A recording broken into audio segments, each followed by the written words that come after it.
इस वीडियो में हम बात करेंगे the topic is probability distribution और इसका केस नंबर 2। अच्छा, ये क्वेश्चन आपको बहुत दफ़ा पास्ट पेपर में नजर आएंगे। इनफैक्ट ये एग्जाम्पल ही मैंने पास्ट पेपर का क्वेश्चन पिकअप किया है, क्योंकि ये मेरे हिसाब से एक अच्छी एग्जाम्पल है समझने के लिए बेसिक कॉन्सेप्ट क्या है, हमें क्वेश्चन को कैसे सॉल्व करना है, और एक आपको अच्छी अंडरस्टैंडिंग डेवलप हो जाएगी इस क्वेश्चन के बाद। तो अच्छी तरह समझिएगा। The question says A vegetable basket contains 12 peppers. Total मेरे पास 12 है, of which 3 are red. अब यहाँ पर हमारा इंपॉर्टेंट डेटा शुरू हो गया, ठीक है ना। 3 are red, 4 are green, alright, and 5 are yellow. तो ये मेरे पास एक डेटा आ गया, रेड है, ग्रीन है और येलो आ गया। 3 पेपर्स, मैं कितने सेलेक्ट कर रहा हूँ, ये बहुत इंपॉर्टेंट बात है। We are going to select 3 of them. 3 papers are taken at random without replacement. Without replacement है भाई ये केस, ठीक है ना। क्या मतलब हुआ कि मेरा सैंपल स्पेस अब चेंज होगा। तो जिनको मैंने रेड से हाईलाइट किया, ये बड़े इंपॉर्टेंट हमारे लिए कीवर्ड्स हैं। From the basket find the probability. अब यहां पर याद रखें कि हमें बात कर रहा है प्रोबेबिलिटी फाइंड करने की, ठीक है ना। वैसे तो आपको याद होगा, बट लेट मी रिकॉल। अगर आपको प्रोबेबिलिटी फाइंड करनी होती है तो आपको दो चीज़ें पता होनी चाहिए। एक, आपको पता होना चाहिए आपका सैंपल स्पेस, ठीक है, और दूसरा जो आपका न्यूमरेटर आता है वो आता है आपका नंबर ऑफ फेवरेबल आउटकम, जिनको आप जिसमें इंटरेस्टेड हो, ठीक है ना। ये हमारा सिंपल ओ लेवल का कॉन्सेप्ट होता है to find out the probability. अब पहले पार्ट में क्या कह रहा है, find the probability that all 3 papers are all different colours. मतलब आप जो पेपर्स उठाओगे वो तीनों डिफरेंट हैं। मतलब एक उसमें रेड का हो।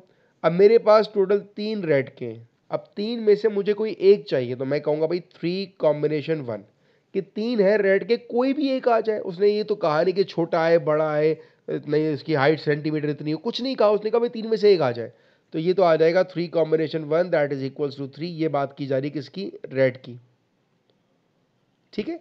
इसी तरह अगर मैं कहूँ ग्रीन, तो ग्रीन क्या हो जाएगा, ग्रीन भी हो जाएगा भाई, कोई भी एक ग्रीन आ जाए। 4 कॉम्बिनेशन 4 1 सॉरी, तो ये आ जाएगा 4। ये आ गया मेरे पास ग्रीन।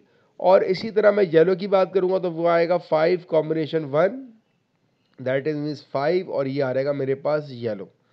तो ये तो मेरा हुआ फेवरेबल आउटकम, कि जिसकी मुझे, जिसमें मैं इंटरेस्टेड हूं। तो मैं इंटरेस्टेड हूं भाई कोई एक आ जाए डिफरेंट कलर का, या तो वो रेड हो या वो येलो हो या फिर वो ग्रीन हो। तो ये आ जाएगा मेरे पास 3 × 4 × 5। ये तो आ गया भाई मेरा फेवरेबल आउटकम। अब आते हैं डिवाइड में। डिवाइड में कौन आता है हमारे पास, सैंपल स्पेस। टोटल मेरे पास कितनी पेपर्स हैं, टोटल मेरे पास 12 पेपर्स हैं। और उन पेपर्स में से मैं कितनी सेलेक्ट कर रहा हूं, मैं सेलेक्ट कर रहा हूं कोई भी 3। तो 12 कॉम्बिनेशन 3 के भाई 12 में से कोई 3, ये मेरा सैंपल स्पेस होगा। Alright, 12 combination 3 is my sample space. 3 4s are 12, 12 5s are 60 divided by 12 combination 3 की वैल्यू निकालते हैं कैलकुलेटर से। सो 12 कॉम्बिनेशन 3 इज इक्वल्स टू 220। तो ये आ जाएगा मेरे पास 220, एंड 60 डिवाइडेड बाय 220, इसका आंसर निकालते हैं। That is equals to 3 divided by 11। तो ये तो मेरा आंसर आया पहले वाले पार्ट का। जब मेरे पास 3 पेपर्स आएंगे और तीनों का कलर डिफरेंट होगा, ये मेरा पहले पार्ट का आंसर हो गया, ठीक है। आई होप कि ये क्लियर हो गया हो आपके। अच्छा जी, अब आते हैं पार्ट 2 पर। अब क्या कंडीशन दी गई है, show that the possibility that exactly 2 of the papers taken are green. अब कंडीशन चेंज हो गई है, एग्जैक्टली 2 ऑफ द पेपर्स, मतलब दो जो है 3 में से वो आपके ग्रीन होने चाहिए। एग्जैक्टली का मतलब क्या हुआ कि भाई 2 से ज़्यादा नहीं हो सकते, ठीक है ना। तो अगर मैं यूँ बनाऊँ, लेट सपोज मेरे पास 3 रेड है, 1 2 3, 3 रेड आ गए मेरे पास। ग्रीन कितने मेरे पास, 4 ग्रीन है, 1 2 3 4। और येलो, अच्छा येलो कलर इसमें है ना, हाँ चाहिए। येलो कितने मेरे पास, 5, 1 2 3 4 5। ये हमारे पास पेपर्स है। उसने कहा भाई दो जो है आपके पास वो ग्रीन आ जाए, ठीक है। तो अगर मैं यहाँ पर, अगर मैं कह दूं भाई कि यहाँ पर मैंने 2 ग्रीन पिक कर लिए, ठीक है ना, इसका मतलब है ये और ये तो पिक हो गया। अच्छा जी, अब ध्यान से ज़रा सुनिएगा। जब ये 2 पिक आपने कर लिए ना, अब आप इनको पिक ही नहीं कर सकते, ये मेरे ऑप्शन ही नहीं है। क्यों ऑप्शन नहीं है, उसने कहा एग्जैक्टली 2 होने चाहिए। तो एग्जैक्टली 2 का मतलब क्या हुआ कि हम वो 2 पिक कर चुके हैं, सही है ना। तो अब हम बाकी पिक नहीं कर सकते। तो जो मैंने पिक कर लिए उसको मैं बोलूंगा 4 कॉम्बिनेशन 2। ये वो 2 है जो मैं पिक कर चुका हूं ग्रीन में से, और अब मैं कोई ग्रीन पिक नहीं कर सकता। अब मेरे पास पॉसिबल ऑप्शन कितने बचे? 1 2 3 4 5 6 7 8। इसका मतलब ये हुआ कि अब मैं कर सकता हूं 8 में से कोई भी एक। ये बना मेरा जो तीसरा पेपर पिक करना है, उसके लिए आएगा 8 कॉम्बिनेशन 1। और डिवीजन में क्या होगा? मेरा सैंपल स्पेस जो हम निकाल चुके थे 12 कॉम्बिनेशन 3। दोबारा सुने क्या क्या हुआ इसमें। इसमें ये हुआ, उसने कहा भाई 2 पेपर्स जो है ना, एग्जैक्टली 2 पेपर्स वो आपकी ग्रीन होने चाहिए। तो मेरे पास टोटल 4 ग्रीन थे, मैंने कहा 2 सिलेक्ट कर लिए, ये तो आ गया 4 कॉम्बिनेशन 2। अब मैं इन 2 को पिक ही नहीं कर सकता क्योंकि उसने कहा था एग्जैक्टली 2 होने चाहिए। तो मुझे अभी एक जो पिक करना बाकी था, क्योंकि उसने कहा था कि 3 पेपर्स पिक कर रहे हो, तो वो जो एक रह गया या तो वो रेड में से आएगा या वो येलो में से आएगा। तो हमने देखा हमारे पास टोटल 8 ऑप्शंस है और 8 में से कोई भी 1 आ सकता है। और अब हमने सिंप्लीफाई करना है अपने इस आंसर को, जो कि बहुत ही ईजी है हमारे लिए। ठीक है, so that is equals to 4 combination 2 into 8 combination 1, it's 48 divided by, ये तो हम निकाल चुके थे, 220। तो ये आंसर आ गया मेरे पास 12/55। ये आंसर हो गया मेरे पास पार्ट 2 का, जिसमें मेरे पास एग्जैक्टली 2 जो है वो ग्रीन पेपर्स थे। ठीक है, ये आ गया पार्ट 2। अब क्या कह रहा है? अब आएगा हमारा डिस्ट्रीब्यूशन टेबल। वो बनाना आपको आना चाहिए क्योंकि पेपर में आता है और अच्छी वेटेज का सवाल होता है ये। अच्छा जी, the numbers of green papers are taken is denoted by the discrete random variable X. Draw up the distribution table for X. अच्छा जी, इसका मतलब क्या होता है? इसका मतलब ये होता है कि अब आपने ग्रीन पेपर्स का एक डिस्ट्रीब्यूशन टेबल बना के दिखाना है। हम ये सीखेंगे कि हमें टेबल कैसे बनाना होता है। ठीक है, तो हमारे पास 2 यहाँ पर वो आएंगी, रोज आएंगी। ठीक है, अच्छा हमारे पास ये ऑप्शन कितने? देखिए हम लोग 3 पेपर्स उठा रहे हैं ना, तो अब 3 पेपर्स है हमारी। सपोजिशन ये होगी कि अगर एक भी ग्रीन ना हो, यूँ समझे अब आप, लेट सपोज ये मेरे पास एक्स है, ठीक है ना। अच्छा, हम यहाँ पर सिर्फ और सिर्फ टारगेट करने वाले किसको? ग्रीन पेपर्स को। हमें क्वेश्चन में कहा है ग्रीन की बात की गई है, ठीक है ना। एक भी ग्रीन ना हो, 0 पॉसिबिलिटी हो, एक ग्रीन आ जाए, 2 ग्रीन आ जाए, या फिर तीनों पेपर्स मेरे पास ग्रीन के हो जाए, ये हमारा डिस्ट्रीब्यूशन टेबल बनना स्टार्ट हुआ। नीचे क्या लिखेंगे? हम नीचे लिखेंगे उसकी probability, probability that x is equals to x। अब हम इसको कैसे कंप्लीट करेंगे, ये बहुत इंपॉर्टेंट है जो हमें सीखना है।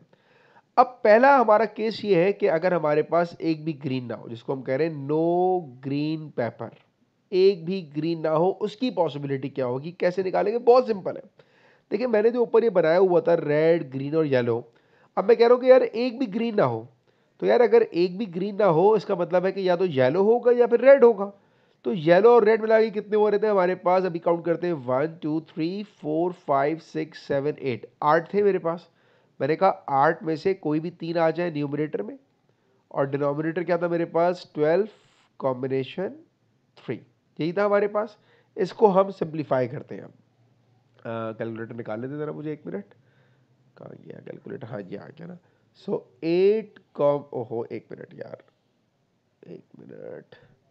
8 कॉम्बिनेशन 3 इज इक्वल्स टू 56, ये इसका आंसर आ गया। ठीक है, और डिवाइड में क्या है? 220 था हमारे पास, ये तो हम पहले कर चुके थे 220।